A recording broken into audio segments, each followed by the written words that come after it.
Hi అండి. Good morning. ఎలా ఉన్నారు అందరూ? వర్షం అయితే కొంచెం తగ్గినట్టే ఉంది. ఈరోజు కొద్దిగా ఎండ పలుకు వస్తూ ఉంది. కొంచెం ఫాస్ట్‌గా పని చేసేసుకొని బట్టలైతే ఓయమ్మ! 4 రోజుల నుంచి ఎన్ని బట్టలున్నాయో అవన్నీ అయితే ముందు మిషన్‌కేసేయి, పిండేసేయి అన్నీ చేసి మిద్ది మీదనైతే ఆరేయాలి. మళ్ళీ గాని వర్షం పడిందంటే తెచ్చి ఇంట్లో ఏసుకోవడమే. ఫస్ట్ అయితే పిల్లలకి బాక్స్ అయితే రెడీ చేద్దామని ఇద్దండి ఉలవలు పొయ్యి మీదేశాను. రాత్రి నానబెట్టానండి ఉలవలనేవి. అవి కొంచెం ఎక్కువ సేపు నానాలా. ఒక చిన్న గ్లాసు ఉలవలు రాత్రికి నానేశాను. పొద్దున్నే కుక్కర్‌లో పెట్టేసి ఒక 5 విజిల్స్ రానిచ్చాను. ఎక్కువ నానాయి కదా తొందరగానే ఉడుకుతాయి. మిక్సీకి వేసుకొని ఇలాగా పేస్ట్ లాగా చేసేసుకున్నాను. ఇంకా సేమ్ మనం సాంబారు, పప్పుచారు చేసుకుంటాం కదా! పప్పుచారు చేసుకున్నట్టే సేమ్ ఇంకేం లేదు. కాకపోతే ఏందంటే ఇవి ముందు రోజు రాత్రికి గాని నానబెట్టుకున్నామంటే మనకి పొద్దున్నే తొందరగా ఉడుకుతాయి. మిక్సీకి వేసుకుంటే మెత్తగొచ్చేస్తాయి. అప్పుడప్పుడు ఉలవలతోటి గుగ్గిళ్ళు కూడా చేస్తా గానీ అబ్బా! ఎన్ని విజిల్స్ రావాలండి. ఉలవలు చాలా లేట్ ఉడికేది.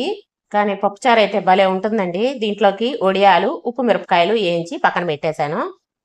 ఇంకా ఉదయం టిఫిన్‌కైతే ఇంకేం లేదు. ఇడ్లీ పిండుంది. పిల్లలకి అట్టేసివ్వాలి. ఇదండి పప్పుచారు కోసం, ఉలవచారు కోసం టమాటా, ఉల్లిపాయి అన్నీ వాడ్చి పెట్టేశాను. ఇదంతా కలిపేసుకొని దీంట్లో పోసేసుకోవడమేను. బాగా మరిగించుకున్నాం అనుకోండి సూపర్‌గా ఉంటుంది. ఒకసారి ట్రై చేయండి. ఎప్పుడు పప్పుచారు, పప్పు కూరలేనా? అప్పుడప్పుడు ఈ ఉలవ చారు, అలసంద చారు ఇలాంటివి కూడా బావుంటాయి. ఒకసారి ట్రై చేయండి. పిల్లలకి బాక్స్ అయితే సర్దుతున్నాను. అయిపోయింది. కూర చేయడం కూడా అయిపోయింది. చాలామంది సిల్వర్ వాటిల్లో చేయగాకండి, ఇనప వాటిల్లో చేయగాకండి అని అంటారు గదా! అన్ని స్టీల్ వాటిల్లో చేయాలంటే కుదరదు. నేను ఇలాగ బాండెట్లోనే చేసేసి కూర అయిపోయిన తర్వాత వేరే గిన్నెలోకి మార్చి పెట్టేస్తాను. జనానికేందంటే పిచ్చి పీక్స్‌కెళ్ళిపోయిందండి. ఇంతకుముందు అంత సిల్వర్ బాండిల్లు వాడలేదా? ఇప్పుడేమన్నా కొత్త ఫ్యాషనా? ఇప్పుడు భలే చెప్తున్నారు సిల్వర్ బాండిట్లో అంట వంట చేయకూడదంట. చేసుకోవచ్చు గానీ, దాంట్లో అట్నే ఉంచుకోకుండా వంట అయిపోయిన తర్వాత ఏదన్నా మనం వేరే గిన్నెలోకి ఉంచి పక్కన పెట్టేసుకోవాలా. సరేలెండి ఇప్పుడెందుకు గానీ, మా అబ్బాయికైతే ఇద్దో బాక్స్ అయితే పెడుతున్నాను. కొద్దిగా నెయ్యి వేసేసి మొన్న చూపిచ్చాను గదా! నెయ్యి కరగబెట్టింది కొద్దిగా. కొంచెం వీళ్ళకి క్యారేజీల కోసం నెయ్యి చెయ్యాలండి నేను. ప్రతిరోజు నెయ్యి వేసే కొద్దిగా పంపిస్తేనే తింటారు. లేకపోతే ఆ బాక్స్ ఇంటికొచ్చేస్తది. దీంట్లోకైతే మా వోడికి బెండకాయ తాలింపు కావాలన్నాడు. సరేలే అని కొంచెం 4 బెండకాయలుంటే వాడి వరకు తాలింపు చేసి పెట్టేస్తున్నాను క్యారేజీ. ఇంకా పిల్లలు వెళ్ళిపోయారు. నేను చెప్పాను కదా ఎండ కాస్తుందని. ఫోకస్ చూడండి ఎంత ఫోకస్ వస్తుందో. కిటికీలోంచి కెమెరా పెడితే ఫోన్ మీదకి ఫోకస్ అయితే భలే పడుతుంది. సాస్ అయితే చేస్తున్నాను. నూడిల్స్ కావాలంట. అందుకని సాస్ అయితే చేస్తున్నాను. వర్షాలు పడుతుండే వరకు టమాటాలు కూడా భలే రేటు ఉన్నాయండి. 60 రూపాయలంట కేజీ. ఇంకా బయట సాస్ తెచ్చుకునేది ఎందుకులేని నేనే కొద్దిగా సాస్ అయితే చేస్తున్నాను. ఒక 2 ఎండుమిర్చి, ఒక 4 లవంగాలు, చిన్న దాల్చిన చెక్క ముక్క వేసేసామనుకోండి మనకి సాసు ఏమంటారు చట్పటా అంటారు కదా! అలా వస్తుంది. కొద్దిగా నీళ్లు వేసి కుక్కర్‌లో పెట్టేసి ఒక 3 విజిల్స్ రానిచ్చామనుకోండి మెత్తగా ఉడికిపోతాయి టమాటాలవి. ఆల్రెడీ ఇంతకుముందు వీడియోలో సాస్ అయితే చూపించాను కానీ సర్లే అని చెప్పి మళ్ళీ ఇంకా చేస్తున్నా కదా అని వీడియో అయితే షేర్ చేస్తున్నాను. ఇదండి ఒక 3-4 విజిల్స్ పెట్టుకున్నామంటే మనకి తొందరగా ఉడికిపోతాయి. వీటినైతే మిక్సీకి వేసుకొని వడకట్టేసుకుంటే సరిపోతుంది. మనకి తొక్కలు గింజలు ఇలాంటివి ఉంటాయి కదా ఇవన్నీ కూడా పోతాయి. మనకి చిక్కగా బాగా వస్తుంది. చేసి పెట్టేస్తే ఇంకా సాయంత్రం నూడిల్స్ ఇంకా పిల్లలు ఎప్పుడైనా చపాతీలోకి చుట్టుకోవాలన్నా కూడా ఉంటుందని చెప్పి చేసేస్తున్నాను. సాస్ ఉందంటే ఇంకా మా వారికి కూడా ఇది పిజ్జా చేసేస్తానండి. పిల్లలు కానీ మా వారు కానీ పిజ్జా చేయించుకుంటారు. పిజ్జా రోల్స్ ఉంటాయి కదా అవి ఇంకా నెక్స్ట్ వీడియోలో అయితే చూపిస్తాను. పిజ్జా రోలు సింపుల్గా చేసుకోవచ్చండి. మన బయట టేస్ట్ కంటే కూడా బయట కొంటారు కదా దానికంటే కూడా ఇంకా టేస్ట్గా వస్తుంది ఇంట్లో చేసుకుంటే. దాన్ని మిక్సీ పట్టేసి వడకట్టేశాను. పెద్ద వేస్ట్ ఏం పోలేదు. ఇంకా చక్కెర అయితే వేయనండి నేను బెల్లం వేస్తాను.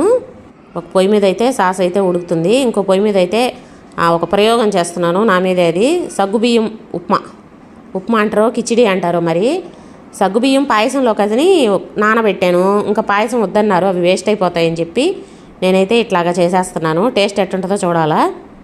నేను ఎప్పుడు చేయలేదండి సగ్గుబియ్యంతో అయితే. సేమియా కానీ రవ్వ కానీ ఇలాంటివి చేస్తా కానీ సగ్గుబియ్యంతో ఎప్పుడు చేయలేదు. సాస్ అయితే చిక్కబట్టడానికి ఒక 20 మినిట్స్ పైనే పడుతుందండి. సిమ్లో పెట్టేసుకొని బాగా మరిగించుకున్నాం అనుకోండి మనకి చిక్కగా వస్తుంది. హైలో పెట్టేస్తే మనకి టకటక ఉడికిపోతుంది, బాగోదు. ఇదండి ఉప్మా కోసం అయితే క్యారెట్, క్యాప్సికము, ఒక 2 పచ్చిమిరపకాయలు, చిన్న ఉల్లిపాయ వేసేసి వేయించేసుకున్నాను. తర్వాత నానబెట్టిన సగ్గుబియ్యం ఉంటాయి కదా ఆ సగ్గుబియ్యం నీళ్ళు తీసేసి వేసేసుకోవడమే. ఇంకా దీనికి ఎసురు ఏం లేదండి. మనం మామూలుగా ఉప్మాకైతే ఎసురు వేస్తాం కదా, ఇంకా దీనికి ఏం లేదు. సగ్గుబియ్యం నానిపోతాయి కదా, వాటిలో వాటర్ ఉంటుంది కదా, అదే సరిపోతుంది. సగ్గుబియ్యం వేసిన తర్వాత కొంచెం రుచికి ఎంత కావాలంటే అంత సాల్ట్ వేసుకునేది, ఒక్కసారి అలా తిప్పుకొని మూత పెట్టేయడమే. నాకైతే ఇది చేసిన తర్వాత అనిపించింది దీంట్లో కొంచెం గరం మసాలా పొడి, మనం ఇది చేస్తాం కదా ఫ్రైడ్ రైస్, అలా చేసుకుంటే బాగుంటుంది అనిపించింది. ఒక స్పూన్ తిన్నాక అనిపించింది అట్లా చేసుకుంటే బాగుంటుంది అని. ఈసారి అలా ట్రై చేస్తాను. అంటే ఫస్ట్ చేశా కదా, ఇది ఎట్లా ఉంటుందో అని నేను మామూలుగా ఉప్మాలాగే చేశాను. మూత పెట్టి ఒక్క 5 నిమిషాలు అట్లా కానీ మగ్గించుకున్నామంటే తొందరగా అయిపోతుంది. ఈ పక్క సాస్ అయితే చిక్కబడిపోయింది. ఇంకా దీంట్లో బెల్లం అయితే వేయాలి. ఇదండి బెల్లం అయితే వేస్తున్నాను. అంటే తీపి తగ్గట్టు వేసుకోవాలి. మా ఇంట్లో కొంచెం స్వీట్ తక్కువ తింటారు కాబట్టి కొద్ది తగ్గించేస్తున్నాను. బెల్లం వేసిన తర్వాత కూడా మంట సిమ్లో ఉంచుకొని మనం కొంచెం చిక్కబడేదాకా దాన్ని బాగా మరగనివ్వాలి. అంటే సిమ్లో పెట్టుకున్నాం అనుకోండి, మనకి చిక్కగా బయట సాస్ ఎలా వస్తుంది అలా వచ్చేస్తుంది. ఇంకా 10 నిమిషాల్లో బాగా చిక్కగా అయిపోద్ది అన్నంగా ఆపేసుకోండి. ఎందుకంటే చల్లారిన తర్వాత ఇంకొద్దిగా చిక్కగా అయిపోద్ది అది. అందుకని ఇంకొద్దిగా చిక్కబడితే చాలు అన్నప్పుడు ఒక 5 నిమిషాలు ముందే ఆపేసుకున్నాం అనుకోండి, మనకి బయట సాస్ సేమ్ ఇంకా బయట కూడా పనికిరాదు, మనం చేసుకుందే బాగుంటుంది. నా మీద నేనే ప్రయోగం చేశానని చెప్పాను కదా, అదే సగ్గుబియ్యం ఉప్మా. పర్లేదు, బాగానే వచ్చింది, ఎప్పుడైనా చేసుకోవచ్చు. కాకపోతే కొంచెమే తినగలం, కడుపు నిండిపోతుంది అదైతే. ఇంకా పిల్లలకైతే నూడిల్స్ చేస్తున్నాను. ఈరోజు ముగ్గురికి అంటే నలుగురికి 3 రకాల వంటలు చేస్తున్నా. నాకేమో సగ్గుబియ్యం ఉప్మా చేసుకున్నా, పిల్లలకేమో నూడిల్స్ కావాలంట, మా ఆయనకేమో చపాతీ. ఇదండి చిక్కబడిపోయింది చూడండి. మనం చేసినప్పుడు కొద్దిగా తక్కువగా నాపుకున్నాం అనుకోండి, చల్లారే వరకు మనకి ఇలా వచ్చేస్తుంది. వీడియో తీసిందేమో నిన్న, వాయిస్ పెట్టిందేమో ఈరోజు. ఫాస్ట్గా వాయిస్ అయితే ఇస్తున్నాను. 4-5 సార్లు ఆపానండి వాయిస్ ఇచ్చేదానికి. ఇంకేంటంటే ఈరోజు మా తోడుకోడళ్ళ ఇంటికి వెళ్ళాలా, గబగబా వాయిస్ పెట్టేసి వీడియో అప్లోడ్ పెట్టేసుకొని థంబ్నెయిల్ నిన్న చేసి పెట్టుకున్నాను. అన్నీ కానీ పెట్టేసుకొని టైం పెట్టేస్తే ఇంకా అదే వచ్చేస్తుందని చెప్పి పెట్టేస్తున్నాను. వీడియో అయితే నిన్న తీశాను కానీ ఇంకా ఎడిటింగ్ చేశాను కానీ వాయిస్ అయితే ఇవ్వలేదు, సరిపోయింది టైము. డైలీ వ్లాగ్స్ చేసేవాళ్ళు ఎంత బాగా చేస్తున్నారండి, భలే ఓపిక వాళ్ళకి. అలా చేయాలని ఇంట్రెస్ట్ కానీ నాకు ఎందుకనో టైం సరిపోవటం లేదండి. ఫాస్ట్గా వాయిస్ అయితే ఇచ్చేసేస్తున్నాను. నూడిల్స్ చేస్తున్నాను కదా పిల్లల కోసము. ఇంకా క్యాబేజీ, క్యారెట్, క్యాప్సికము, ఉల్లిపాయ అయితే వేయలేదు, వేసేసి ఒక 2 నిమిషాలు మగ్గిచ్చేసుకున్నాను. నూడిల్స్ బయట నుంచి ప్యాకెట్ తెప్పించి పెట్టుకుంటాను. ఇవి కూడా ఒకసారి ఇంట్లో ట్రై చేయాలండి. చాలామంది వీడియోస్లో బాగా చూపిస్తున్నారు, రాగి పిండితోటి, జొన్న పిండితోటి, గోధుమ పిండితోటి బాగా చూపిస్తున్నారు. ఒకసారి ట్రై చేయాలి నేను కూడా. వీటికంటే కూడా అవే హెల్దీ కదా, ఇవి అంత మనకి మైదా అనుకుంటాను ఇవి, అందుకే అంటుకుంటూ ఉంటాయి. కొంచెం నీళ్ళల్లో ఉప్పు కొద్దిగా నూనె వేసేసుకొని ఉడికిచ్చేసి వడకట్టి పక్కన పెట్టేశాను. అంటే చాలాసేపు అయింది ఉడికిచ్చి పెట్టి, అందుకని కొంచెం అంటుకున్నట్టుంటే చేతితోటి అలా విడివిడిగా వేసేసాను. దీంట్లో ఇంకా టేస్ట్కి ఎంత కావాలో అంత సాల్ట్ వేసుకొని కొద్దిగంత గరం మసాలా పొడి కూడా వేస్తాను. ఇంకా కారం అయితే వేయనండి, ఎందుకంటే పచ్చిమిర్చి ఇంకా క్యాప్సికం కూడా వేసాను, అంత ఘాటు తినరు మా పిల్లలు. అందుకని ఇంకా గరం మసాలా పొడి ఒక్కటే వేసేసి అంతా కలిపేసుకోవడమేను. నూడిల్స్ మనకి ఇలా గెరెటతో తిప్పితే కలవవు కదా, అందుకని ఇక్కడ ఒక చిన్న టిప్ చెప్తాను చూడండి మీకోసం. కొంచెం తక్కువ పదును ఉండే కత్తి తీసుకొని మనకి కట్ చేసుకునే సైడ్ కాకుండా బ్యాక్ సైడ్కి ఇలా కలుపుతూ ఉన్నామంటే మనకి నూడిల్స్ ఎక్కువగా కట్ అవ్వకుండా మనకి ఎంత కావాలో అంత కట్ అవుతాయి. నేను ఒక 2 నిమిషాలు ఇలాగా కత్తితోటే తిప్పుతానండి, నాకు గెరెటతోటి అంతా కలిసినట్టు అనిపించదు. అందుకని ఇలా కత్తితోటి ఇలా తిప్పామనుకోండి మనకి కట్ అవుతాయి నూడిల్స్ అనేవి. లేదంటే వేసుకునే ముందే మనము ముక్కలుగా అలా చేతితోటి కానీ కట్ చేసామంటే సరిపోతుంది. ఇది ఈజీ అండి. ఇంకా ఇలా చేసేస్తే మనకి మసాలా కానీ కింద వెజిటబుల్స్ కానీ అన్నీ కూడా చక్కగా కలిసిపోతాయి. ఇంకా చపాతీ పిండి అయితే కలిపి పక్కన పెట్టున్నాను. వీళ్ళకి నూడిల్స్ చేసి ఇచ్చేసి అప్పుడు చపాతీ అయితే చేయాలి. మా వారు వచ్చే వరకు 9-9:30 కూడా అయ్యిద్ది.